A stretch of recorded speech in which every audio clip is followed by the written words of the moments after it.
Seguimos en TNT Conversaciones. Vamos a charlar ahora con Belén Amadeo, es politóloga, doctora en comunicación, especialista en comunicación política y opinión pública. Belén, ¿cómo va? Hola José, muchas gracias por la invitación. Belén, ¿el presidente comunica bien, comunica mal? Al principio se lo elogiaba mucho por su estética docente, pedagógica, y luego se lo criticó bastante por los slides fallidos. ¿Cuál es el balance que se puede hacer ya con muchas semanas comunicando en cuarentena? A ver, el presidente comunica de manera clara, ha usado distintos tipos de recursos. Digamos, al principio se lo elogiaba porque se lo comparaba con una posible, digamos, ¿qué hubiera pasado si hubiera sido Macri el que hubiera tenido que explicar esto? ¿O qué hubiera pasado si hubiera sido Cristina quien hubiera tenido que explicar esto?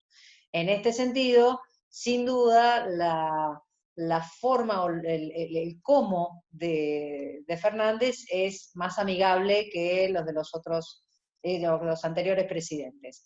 Efectivamente tiene este rol docente, digamos, clarísimo, con el que él se siente muy cómodo, y está bien que él recurra al formato que a él le resulta más cómodo. Lo que pasa es que tuvo este problema con datos erróneos sobre el tema de Chile, y eso lo puso en una situación complicada. Así que la última conferencia de prensa simplemente mostraron un video que ya estaba organizado, chequeadísimo, archiprofesional, etcétera. Pero en cuanto a la claridad de lo que expone, el presidente es claro. El asunto es qué tan receptiva es la gente en distintas etapas. También busca claridad en la escenografía que pone, con quién se sienta. Al principio, lo primero fue no fue una conferencia de prensa, lo primero fue incluso una cadena en la que él estaba solo y dijo: señores, tenemos este problema por delante, vamos a ver qué hacemos. Después hubo una conferencia de prensa y se empezó a rodear de referentes. Hubo una conferencia con cuatro gobernadores, o sea, 3 gobernadores y el jefe de gobierno. Después hubo otra con funcionarios del Poder Ejecutivo, con ministros, etcétera. Y en las últimas, dado que la atención de la cuarentena y de todo el foco de infección de coronavirus está dado en la zona metropolitana, entonces quienes están son los referentes políticos, o sea, jefes de estos dos distritos. En ese sentido, Fernández cuida mucho el no estar solo, el no parecer que tiene una idea unívoca, completamente vertical e inconsulta. Incluso hay especialistas en algunas de las conferencias de prensa, algunos especialistas de salud. O sea, él busca esto, busca mostrar que no es un señor que se sienta solo a tomar decisiones arbitrarias, sino que sus decisiones han sido consensuadas o por lo menos han sido consultadas. Y eso es un cambio, eso es algo positivo. Después, que la gente esté más o menos predispuesta a escuchar, ya es otro tema. Y después esto que estabas describiendo de presidente que no está solo, está acompañado, da para la comparación, ¿no? Porque siempre habla el jefe de gobierno de la ciudad y habla el gobernador de la provincia, y da la impresión de que son tres estilos marcadamente diferentes.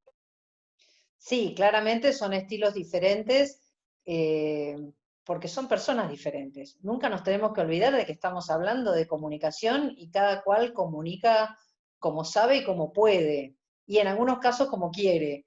Eh, es decir, Larreta siempre, siempre se caracterizó por tener una comunicación de gestión toda la vida, no solo ahora que es jefe de gobierno. Cuando era, digamos, el altísimo funcionario coordinador de todas las tareas del gobierno, cuando Macri era el jefe de gobierno, él tenía el mismo tipo de discurso. En este sentido ha sido muy coherente y siempre habla de gestión y trata de evitar en todos los casos las confrontaciones. Habla de hechos, no de personas. Siempre ha sido así. En este caso, se nota más porque Axel Kicillof es un hombre que siempre habla de hechos, pero acompañado de personas y de justificaciones y de argumentaciones, y en algunos casos también de posturas ideológicas. Entonces el contraste es muy fuerte. A uno puede gustarle más un estilo u otro estilo, pero claramente son muy distintos y la diferencia se marca mucho. Eso es cierto. No tiene tanto que ver, me parece a mí, con una cuestión de qué lado del espectro político viene cada uno, sino que tiene que ver con sus personalidades. Si las mismas personas estuvieran invertidas, seguramente sería igual. O sea, tiene más que ver con una cuestión personal de comunicación. ¿Y la grieta cómo juega? La Mm. grieta simplificando, ¿no? Tomándonos del lenguaje coloquial político, si se quiere, tanto en la comunicación de parte de los funcionarios como en la audiencia recibiendo esos mensajes. Bueno, la grieta es lo que es decir, a uno lo pone de un lado o del otro del espectro político y permite avalar casi de manera irracional lo que está diciendo la persona que me representa ideológicamente. Entonces, eso es para aquellos que realmente tienen un compromiso político muy alto. Hay mucha gente que simplemente está tratando de saber si puede salir o si no puede salir, o si puede sacar a los chicos a pasear o no. Hay que entender también que esto es algo que ocupa a Capital y el Gran Buenos Aires. El resto del país está bastante, no digo olvidado, porque no es el verbo correcto, digamos, pero digamos, no es que olvidaron, pero en estas comunicaciones pandémicas, el resto del país ya está en otra instancia, mucho más avanzada, donde ya este tipo de discusiones de grieta no se dan tanto, porque ya han vuelto a su vida cotidiana. En cambio, donde esto sí pesa, es donde los dos referentes máximos están sentados a la mesa y hablan. Y en algunos casos, por esto que yo decía de las características propias de cada uno, en el caso de este de Kicillof, él va, digamos, argumenta en contra de las gestiones previas o de incluso de quien está sentado a su derecha o a su izquierda, dependiendo, digamos, del jefe de gobierno de la ciudad, eh, pero no en esos ámbitos, lo hace por fuera de las conferencias de prensa. En las conferencias de prensa se cuida mucho de seguir la línea que marca el Poder Ejecutivo, que es decir, estamos haciendo esto. Se explaya, se expande, pero en esos contextos la grieta es como si no estuviera. El asunto es que uno ve esas conferencias de prensa y sabe que la grieta está, sabe que sale de esa conferencia y va a salir a escuchar otro tipo de cuestiones. Es más coherente en ese sentido la comunicación del gobierno de la Ciudad de Buenos Aires que el de la provincia de Buenos Aires. Pero de nuevo, yo creo que eso tiene que ver con personalidades. Y la gente escucha en este momento cuestiones más técnicas. Donde la grieta sí aparece es en otro tipo de comunicación, como por ejemplo el de la empresa Vicentín o cualquier otro tipo de eh, comunicación que no esté relacionado con la pandemia, con el tema de salud. Cuando se habla de emergencia sanitaria, la gente escucha estas cuestiones y bueno, después ve cómo funciona, me parece a mí. Belén, y en el contexto de pandemia, ¿la grieta es la grieta de siempre, la grieta política, o hay multiplicidad de grietas? La grieta de los cuarentena sí y los cuarentena no, de los runners sí, los runners no, los que están, digamos, partidarios de que salgan los niños a jugar a los parques y los que no. ¿Es transversal? Es, ¿Son transversales esas otras grietas? es curioso esto que mencionás. En un momento se hablaba de economía versus salud y después se habla de derechos individuales versus autoritarismo y cuarentena. O sea, hay algún tipo de asociación ideológica en estas grietas discursivas, vamos a decir, pero el hecho es que hay gente que corre, que responde a, digamos, que vota al PRO, y gente que corre, que vota, digamos, a los K, y hay gente que tiene chiquitos encerrados en su casa por 3 meses de todos los colores políticos.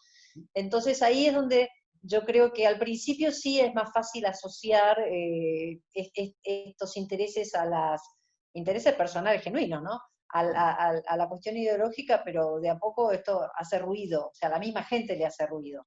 Sí es mucho más fácil decir, me tienen encerrada, esto es un autoritarismo absoluto y quiero salir, eh, y asociarlo tal vez de manera forzosa a algo anti-gobierno nacional. Lo que ocurre, y es curioso, es que esto se da en la Ciudad de Buenos Aires, donde quien maneja todo este distrito es alguien que responde al PRO. Entonces, hay una confusión en este sentido, y de hecho esto tiene que ver con también cansancio, agotamiento y demás, pero sí creo que son grietas transversales y que cuando uno asocia a la grieta, digamos, estas cuestiones a la grieta política tradicional, los argumentos crujen por todos lados, enseguida. O sea, no tiene ningún sentido desde el punto de vista del análisis político, digamos, y se nota, se nota. ¿Cuánto interés puede haber o cuánto interesa la política en este contexto?